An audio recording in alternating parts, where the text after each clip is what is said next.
গণনা কার্যক্রম একই সাথে শুরু হবে। ভোটার টার্নআউট ভালো হবে ইনশাল্লাহ। নির্বাচনের ব্যালট আলাদা করা হবে, আর পিঙ্ক ব্যালট বা গোলাপি ব্যালট যেটা গণভোটের ব্যালট সেটাকে আলাদা করা হবে।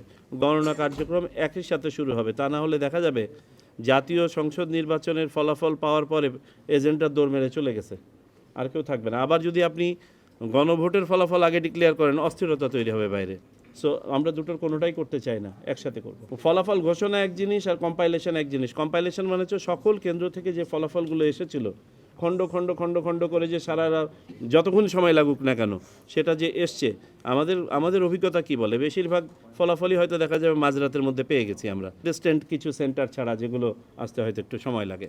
পরের দিন সকালবেলায় এই প্রত্যেকটা কেন্দ্রে যেটা আনঅফিসিয়াল ফলাফল আগে ডিক্লেয়ার করা হয়েছে, এটা ফর্ম 18-তে লিপিবদ্ধ করে প্রার্থী বা তার এজেন্টের উপস্থিতিতে রিটার্নিং অফিসার স্বাক্ষর করবেন। সেটার উপর ভিত্তি করে কিন্তু পরবর্তীতে গেজেট পাবলিশ হবে। পুরা দেশের ভোটের সংখ্যার উপরে সিম্পল মেজরিটির উপর নির্ধারিত হবে। নির্বাচন কমিশন ওইসব তাত্ত্বিক ডিবেটের মধ্যে ঢুকতে চায় না। কেউ যদি ক্লিয়ারলি কোনো আচরণবিধি ভঙ্গ করে থাকেন তাদের বিরুদ্ধে ব্যবস্থা নেওয়া হচ্ছে। আপনাদেরকে শুধু অবগতির জন্য বলি, আমরা এই পর্যন্ত প্রায় 300 মতন শুধু কেসি ফাইল করেছি বিভিন্ন জায়গাতে। আমরা প্রায় 5 শতাধিক তদন্ত করেছি। শত শত প্রার্থী এজেন্ট তারা মাঠ পর্যায়ে ক্ষমা চেয়ে তাদের কারেক্ট করে নিয়েছেন বিধায় তাদের বিরুদ্ধে ব্যবস্থা করা হয় নাই। সো এটা কন্টিনিউয়াস প্রসেস। রিটার্নিং অফিসাররা যেখানে যে ধরনের পরিস্থিতি উদ্রেক হচ্ছে, কারো একটা ফেসবুকের একটা পোস্ট দেখে আমি মনে হয় কোনো কনক্লুসিভ কমেন্ট করতে পারবো না।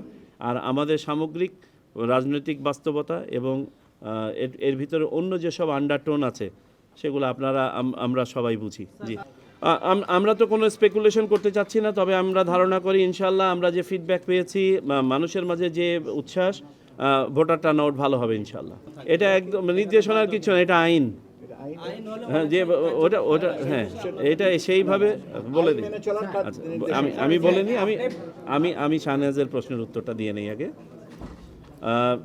আপনারা যে আইনগুলো এটার সাথে রিলেটেড 31 থেকে শুরু করে পরবর্তীতে আরপিওগুলো, এইগুলোর উপরে প্রশিক্ষণ করানো হয়েছে প্রত্যেকটা প্রিজাইডিং অফিসার, সহকারী প্রিজাইডিং অফিসার, পোলিং অফিসারকে, যে কিভাবে একটা ব্যালট আপনার গণনা করা হবে। ওনারা ওই পদ্ধতি অবলম্বন করবেন। আজকে যদিও বা এটা প্রাসঙ্গিক নয়, আজকে ইলেকশন, তারপরে আপনি যেহেতু প্রশ্নটা আনলেন, আমার মনে হয় এই প্রশ্নের উত্তর আপনারা ভালো জানার কথা। আপনারা সবাই উপস্থিত, আমরা কথাটা বলি, একটু সবাই চুপ থাকি। আপনারা সবাই উপস্থিত ছিলেন আপিল শুনানিতে। এখানে দুটো বিষয় আছে।